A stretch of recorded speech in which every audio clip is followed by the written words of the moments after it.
I grew up in a very, excuse me, very rural community in England, and it was full of farm workers and people who worked in the kind of the industrialized countryside that oftentimes is England and is not the bucolic sort of idyll that is often portrayed. Is a very different world of chicken farms and pig farms, and it's quite rough in many ways.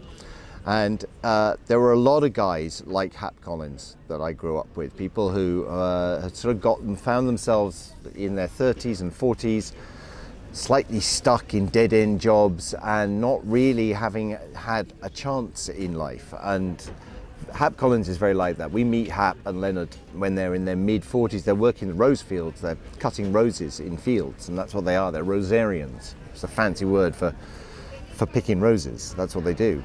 And Hap is a white, blue-collar, East Texan man who was put in prison when he was about 20 for not going to Vietnam, and he spent a couple of years in prison.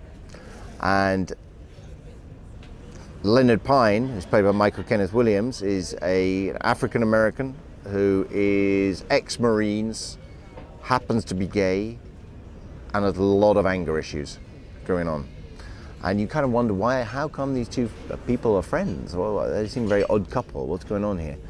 And you see over the course of the show, little scenes that go, flashback scenes to when they were little boys. And I'm not going to tell you what it is, but the reason why they're such good friends is heartbreakingly sweet and lovely. And they have been friends, and they will always be friends. And they fight and they bicker and yell at each other, but at the center of it is a deep respect and love for each other.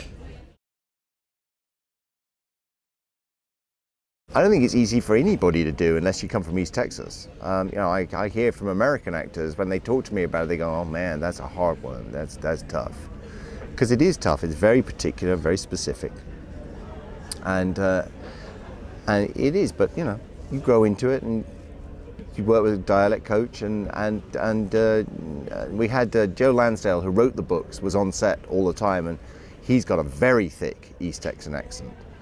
So it was, you just turn to him and say, "How do you say this?" And he'd give you a tip. I find it a bit embarrassing because everybody knows I'm English. You go, "What are you doing? Why are you speaking funny to me?"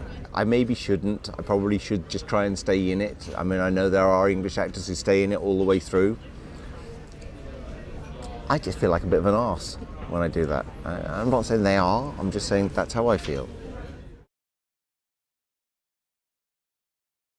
It's terrific. We worked together. I did a show a few years back called The Philanthropist for NBC.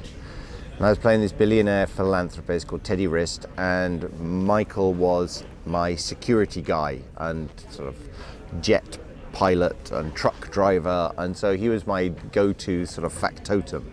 And we had a really good relationship on that show, and we shot the whole thing over many months in Southern Africa and Central Europe, and we had a good time. We had a really good time, and so that's really how the show came to me, was through Michael. I was just wrapping up the following. I was leaving New York, and I got a call from him. I'd been at a party with him a couple of nights previously, and he'd obviously had a sort of brainwave, and he said, "You've got to read this thing. I really want you to do this show with me." So he was already cast as Leonard, and they hadn't cast Hap, and the rest is history.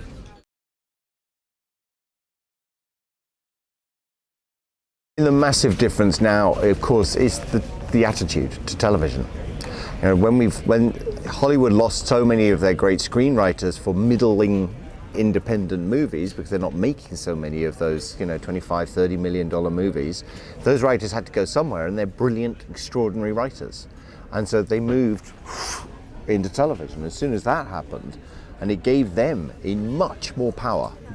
I mean, we all know that the scriptwriter on movies is often pushed aside as soon as he goes into production, whereas the scriptwriter on a television show is God, is the person that everybody pays obeisance to and talks to, and nothing can be changed without their permission. So they sort of pull the power back to themselves by moving into television, and I think they enjoyed it. They were able to tell long, complex stories that went on for many seasons. It gave them great employment, good financial gain, And I think that a lot of them were much happier doing that. So that, for me, that's the key reason, is that those good writers, really good writers, were moving in and telling stories that were just infinitely more interesting than kind of they had been for many years. So that's a big reason. And then actors who were doing movies, you know, and people have been a little looking askance at the television world, and I'm not part of that, started realizing that actually the great stories were now being told here, and so they moved too. And so that breakdown of that strange barrier and snobbishness that there had been between American films and American television sort of disappeared, and when that happened, the floodgates opened, and